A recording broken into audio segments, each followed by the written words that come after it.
Now the First Lady walking out to that small crowd greeting him there before he heads on to Marine One. Last time he will make this walk as President of the United States, we all got used to over the last 4 years watching the President as he would walk towards Marine One, give many impromptu press conferences, talk for what was supposed to be a couple of minutes would often turn into John Carl. It could often turn into 10, 20, 30 minutes, maybe even longer. You know, it's something presidents before him really didn't do, except in very unusual circumstances. I remember one of the very first times that he went to Marine One and took that detour over to talk to those of us in the press corps, looking across over to the Rose Garden and seeing his press secretary at that time, Sarah Huckabee Sanders, running across because she had no idea that her boss was about to hold a press conference, and of course felt that she needed to be there to find out what he was going to say. But this is something he started to do and did. I mean, with great regularity. I can't tell you how many times I was over there, and the president just taking questions and insulting reporters at times, and sometimes making fun of reporters. It was combat for him as much as it was a press conference. No question about that. Thank you, John. Chris Christie, as we see the president get into Marine One right there for his final ride in Marine One. You know the president well. He was a man who loved so many of the trappings of the office. Yeah, he did, George, and had great pride whenever you would go to the White House, no matter how many times I'd been there over the last 4 years, in showing you different new things he was doing or he had gotten. Tour of the Oval. Yeah, was giving away, or everything from the Oval Office to the bathroom off the Oval Office. He talked to you how he made that better too. I mean, so he loved the trappings of the office, and I think in many ways loved the trappings of the office more most days than he loved the job itself. I know he didn't talk to you in the final weeks of this presidency. He would not take your phone calls because you said he should stop questioning the election. It seems from reports from inside the White House, and you still know so many people there, that even up until January 6th itself, he really did believe there was a way he would remain president. George, I think this is the way to understand Donald Trump. There was part of him that knew it was over, and he would have those moments. And then there were the other dominant part of him was that he believed from his whole life experience that if he said it enough and he willed it, he could will it into existence. And those two things were competing inside Donald Trump from election night all the way through to January 6th. And really beyond January 6th, George, he was still talking about it. And the weakness of him was that at those times he surrounded himself with the very worst instead of the very best.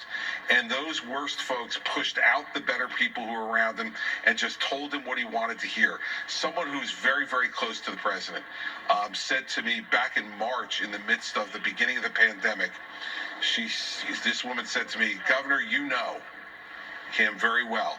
He only hears what he wants to hear."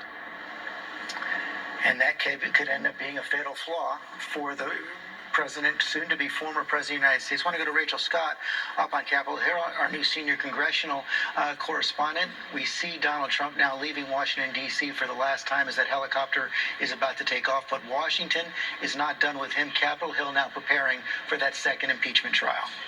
Preparing for that second impeachment trial, George, and it will be a significant challenge for Joe Biden and his administration. He has made it clear that he wants to hit the ground running on day one. He has a massive COVID relief package that he wants to get through Congress, not to mention that long list of nominees, his cabinet secretaries that will need to be confirmed by the Senate. Now the Senate will have to juggle, possibly in the first 100 days, that second impeachment trial for President Trump, along with all of the things that Biden wants to accomplish on his agenda. A significant challenge for Biden administration and Democrats, George. Thank you, Rachel. Sarah Fagan, as we watch the president take off right there. This second impeachment trial likely to be far different from the first impeachment trial, starting with the role of the Senate Republican leader. He will not be the majority leader anymore, Mitch McConnell. He said from the start of the first trial that President Trump would not be convicted. He's not saying that now. He's not. And he's sent signals to other Republicans, in my view, that it's okay if you want to vote to convict Donald Trump.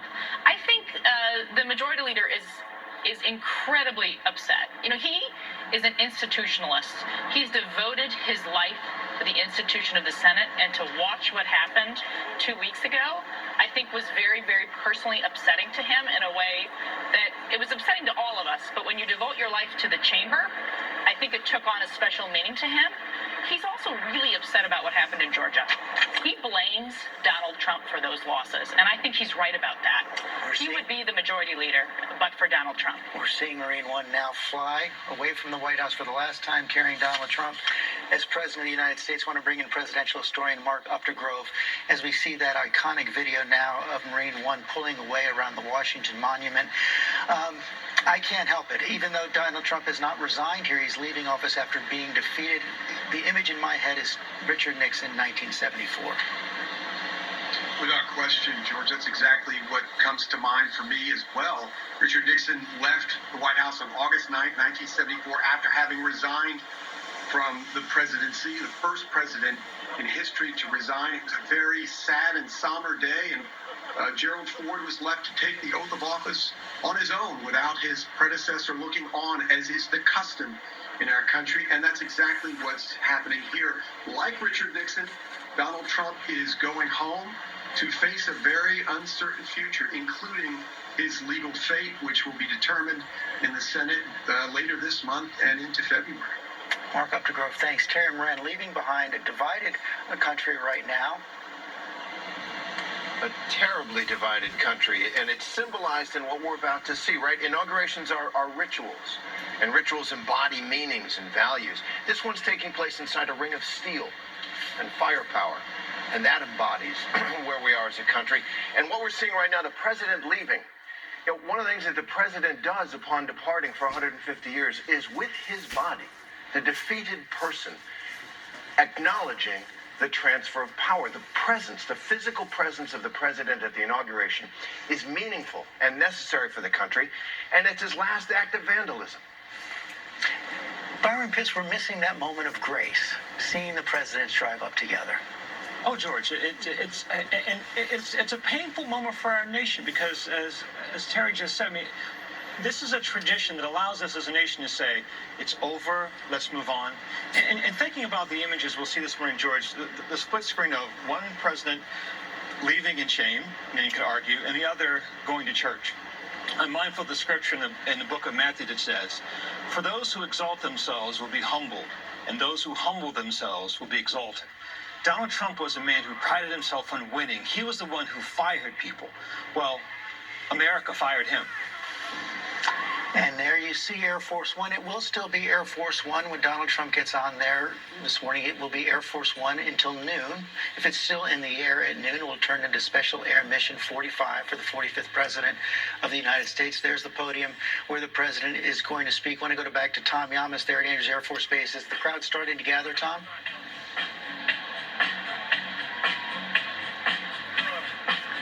Tom, are you there? Guess we don't have Tom Yamas there right now, but we're going to be waiting for the president to come down and speak. Deborah Roberts.